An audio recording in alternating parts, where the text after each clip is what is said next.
ask you as well, not related, moving on, about your football team, about football, because I didn't know that until you sent me. Well, you sent me the team yesterday, didn't you? Yeah.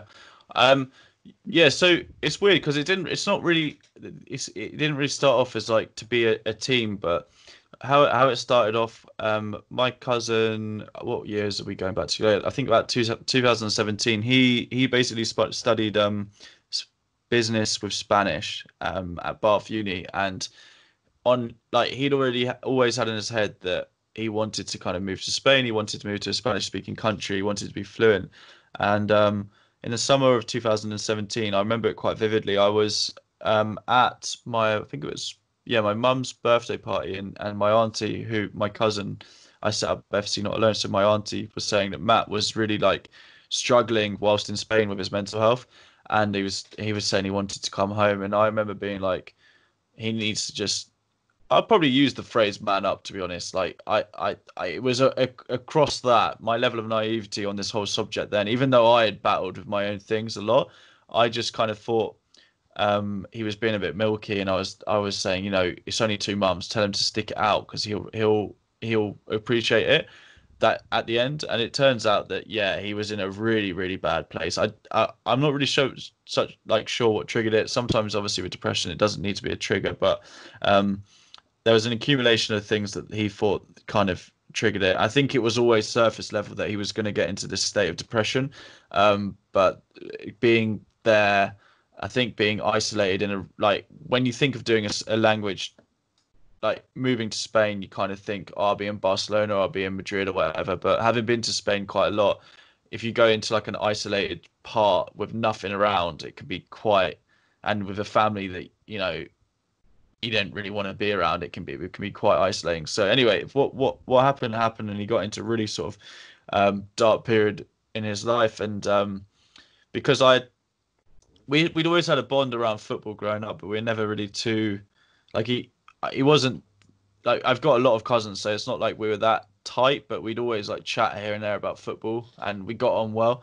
Um, and yeah, because I'd noticed like in myself around that time that I had just basically, I'd say, through grievance, I was going through a certain level of like depression or struggle back then.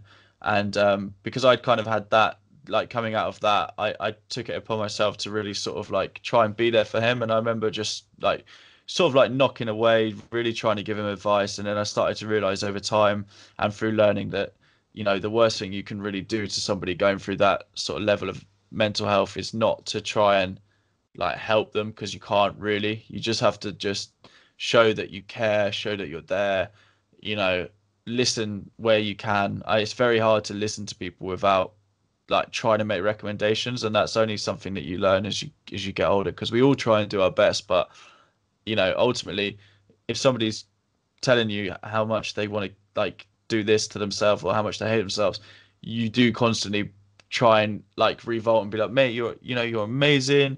You've got so much to look forward to. You got this, and we try our best, but ultimately that doesn't really, the person, I don't think, truly can get out of these hurdles unless they can find a way within themselves to get them out. And unfortunately, a lot of people can't do that. And it's not to anyone's fault. It's just, something can trigger in people which brings them out of it. Obviously, medication can help. Obviously, the right therapy can help. But ultimately, I think all therapy guides you towards a process where you have to be able to sort of like get that you know, inner burn to make yourself better. It's quite hard to talk around the subject because you don't. Yeah, I think I explained it quite well. But yeah, that was going on, and this went on for like sort of 6 months, 7 months, 8 months. I was seeing him quite infrequently, but like always trying to get him to play football because he's a really good footballer and he enjoyed that. We managed to play. I got him to play a game, and he came off and said that was like one of the best experiences he's had for like the last 4 months, because he was pent up inside, like not wanting to do anything. So it was there, and yeah, thankfully, we come from, or he comes from like a quite a fortunate background. He was able to afford some good care. He was able to come out of that, and Yeah, I'm not sure if you're aware of the campaign Project 84, but essentially Calm, I think Calm, the suicide prevention charity, were the first to really sort of move the needle with the stigma associated to mental health. I think what was quite a really impactful campaign, I think it was like April 2018. Um, they they basically used the stat 84 men in the UK every week take their own life, and they took over for Mental Health Week the ITV studios, and they put like 84 statues to resemble the 84 people that take their lives every week, and the call to action was to basically to do a petition for the government to try and get a minister for suicide prevention, because we're having all of this, like, people are suffering with negative mental health, but there's no sort of there's not funding from the government or whatever to try and help with it. He had posted about that on his Facebook. I was like, really proud of him, because I think that was the first time he told the world why he had to drop out of Bath, well, for a year, what had gone on, and that was like him breaking, I think, like, he was very kind of like ashamed of it, he's a very like academic student, so he was very ashamed of the fact that he dropped out. The associations to be a dropout, what it's like, your mags dropout. He was quite ashamed of that, and he's always held himself, even with his GCSEs and A levels or whatever, he's always held himself as like an A-star student, and I think he was beating himself up a lot about that. So it was really like a proud moment for him to post it on Facebook. I said, you know there's this charity Calm, which he was talking about. Why don't we try and raise money for them, and just start associating ourselves with them? I think a lot of people in life want to try and help, but they never know what to do. And I think a charity or a cause just gravitates naturally towards you in life. Some people raise money for various things, because various things happen in life, and that kind of happened with us. And we met with Calm. We decided to do like a World Cup football tournament. Seven-a-side World Cup football tournament coinciding with the actual World Cup that was happening. And me having that like background in entrepreneurship, creativity, business, whatever, marketing, I was like, oh yeah, this is cool. Like, I'm passionate about this. We can actually help people. Let's do the tournament, but let's actually give this thing make it a thing, and let's keep doing more activities. Let's not just do a tournament and that's one-off raise money. Let's come up with a name, an entity, and just, this is something that we'll grow with as we get older, and we'll be really proud about, because we look at it now and it's like, that's what we created through a really negative circumstance, and it's the proudest thing he's ever done in his life, and it's definitely one of the proudest things I've done, and how it's progressed. So it came from one tournament, raised over £10,000, and we've ended up like creating a football shirt, again linking ourselves to the charity Calm. We've done panel discussions. We've done we featured in like the FA Heads Up campaign and helped sort of shape that. We've done like some really, really sort of like things that we're really like proud to have done, and where it kind of like blurs lines is that this is another thing that I ended up battling myself. Because it was getting a lot of attention, I didn't know what to do with like my career. I was thinking, well, how could maybe I could just make a charity, or maybe I can just make this the thing that pays me like a minimum wage, but I'm proud of doing it. And I put a lot of pressure to turn that into something that ended up being not what it was intended to be. So it's at a place now where we have created an 11-a-side team. I was going down the route of potentially making like a YouTube football team, but that market's quite, I hate to use the word market, that scene's really proliferated, and having played 11-a-side football and knowing what truly happens on an 11-a-side pitch, it's not the best association to make to a brand that's trying to promote positive mental health, because I'm a dick on a football pitch sometimes. I can't help myself, and I don't want to be someone that's like, I would never say I preach, but I am open about my feelings, and I try and encourage other people to do it. And if I create a football team and we all come across like scumbags on the pitch, which I know none of our team are, they're very nice guys. Everyone I believe that we seem to come up against, they're very nice guys, but you know what happens on the football pitch. It's on the pitch, I love chatting shit. Like, I play up front a lot of the time, and I talk to defenders all the time. Like that's what I just like doing. I just love talking Yeah. to the centre back. If the other team's attacking and I'm on the halfway line with the defenders, I just chat shit to them. Not even like negative sometimes. I just start talking to them about stuff. And Yeah, yeah. a lot of the time, I just love it because people are like, "What are you doing? Yeah, yeah. Like why are It's you talking?" weird, mate. It's a weird game. It's a really weird game because it makes people seem like the worst people on earth when you're playing it. I fullback. I've got a bit of pace, a little bit of pace about me, so I play fullback sometimes as well. And I love telling people, if I'm jockeying them down the line, I love saying, race me, go on, go. And I'm Yeah. not like that at all. Like I think back to this, like being an absolute dick sometimes when I'm playing football. But yeah, I get what you mean. You don't want to. Yeah, so I then when I was like putting pressure on myself to make it something like big because we've got um you know Adidas, we've worked with Adidas on projects, and because we've got basically all of the sort of ingredients to turn that into something is there. But then I just again it's like I don't want to be associated to something where I think like it's supposed to do good. So ultimately I'm like I have a crossover in my head of like when you're doing good with something, it feels wrong, even though it's not wrong, I know, but to remunerate your time you spend on a project, which is ultimately supposed to be a charitable thing. So I was thinking like, all right, why don't we try and create the world's, let's call it the world's first mental health football club. We'll run it as a charity, and essentially we're going on a mission to like break the football structure, the pyramid, with this like great cause underneath it. Wouldn't that be an exciting thing to be a part of? And then I looked into it and it was like, well, you can't set up a football team as a charity and try and get into the football pyramid. So then it was like, okay, cool. Well, I'll just make it a CIC, a community interest company, where essentially you can't make profit, but it runs as an LTT business. And then it's just like, I'm just thinking too much about this, man. It was supposed to be a nice like project to do good. And that's where I'm at with it today. We still have the 11-a-side football team.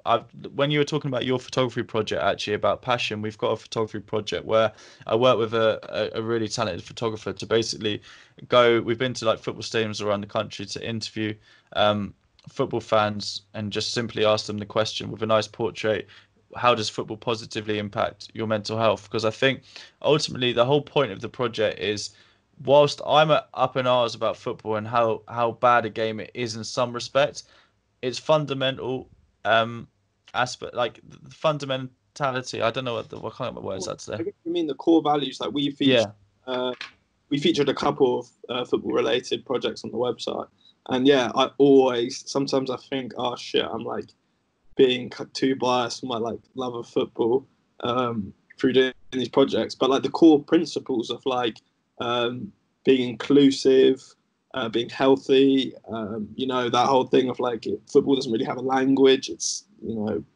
something for everyone. yeah, Yeah, a lot of powerful things are yeah. attached to it. I think yeah. I mean, because it's an even now I'm like thinking about it because I don't because it's a fickle sport. If you do really shape your identity, like your love around football with a club, it's quite a dangerous place to go. Because I support Tottenham, obviously, for the last 6 months or whatever, it's been a very negative club. And then you don't miss. I don't miss the match days. I don't miss. I don't miss the. I miss the highs. But because you got so used to the lows, I was like, how can I miss that? I'm just getting disappointed every weekend. But what I do miss is like freely being able to, play football with my friends freely. My identity is shaped around football, so I do think that part of my identity is not really there at the moment. And I know a lot of people like the identity of their life, like truly is football. Like in some, we interviewed some Burnley fans, and Burnley is a really small town. Have you seen Sunderland Till I Die? Actually, Yeah, I watched that. yeah. So that's a prime example. Football is just so important to that city, and I have that. Fuck sometimes when you think about that, isn't it? Like Yeah. game is like people's lives, and they're not even participating. I fully get Yeah. why, but sometimes when you get in your own head and you think that, you're like, whoa. It's a shame, man. And I spoke about this and that I did that Soccer Bible interview, and it's something that I'm trying to like. I hope I can get to a place where I think we do take the sport too seriously in the sense that every result now, particularly like when I first started supporting Tottenham, they were really like if people can joke and say they're shit, we all know for the last 5 years they were pretty decent. But what I grew up watching was shit, and I actually was like, yeah, they're shit. Like if we get 3 points, buzzing. If we don't, we don't, because that's not my expectancy. But as we've grown older with this club, it's been like, oh my God, we could potentially win the title. We need to win every single football game. And when you have that mentality, and then you have people WhatsApping you and tweeting you, it's not good for you. It can be right draining because you're just always disappointed.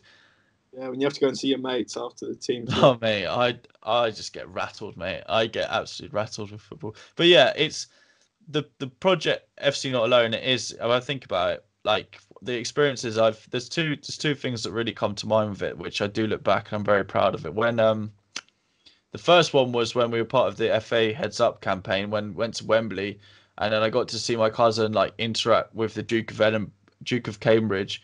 Um, that it's just madness when I was thinking about it. Like in a year, we've gone from him nearly like doing whatever, like him being in a really negative place, to like him being so proud of what he's done. And this has happened in a year, and I just got to remember having this feeling like life is so weird, man. Like it doesn't make sense how you can just have these different like positive negative experiences in the space of 12 months. And then the second one was I remember being really stressed on the day, but my most recent tournament last year, we had 36 7-a-side teams, so there's a lot of people, and Rian Brewster and like a bunch of pros turned up, and they were in the group with this team called Ben's Groundsman, and Ben was somebody that took his own life, and they basically come together to create a team to tribute him. There was a few teams like that at the tournament, and Ben's dad, who I reckon was probably like late. I don't want to offend him. Maybe like early 50s, late 50s. I don't know. I don't know ages past 45. He's a Liverpool fan, and he'd messaged me before to say, what the team was in order. They were raising a lot of money for their son, and it'd only been like a few months gone since he'd taken his life. And Ben was a lifelong Liverpool fan as well. So like by serendipity, they were in the same group against like Rian Brewster's obviously just got a Champions League medal with Liverpool, 2 months prior, and then two of the other players, Kevin Stewart, who was at Liverpool, he was actually in the swap deal for Andrew Robertson, which was like a mad transfer to be a part of, and then another guy.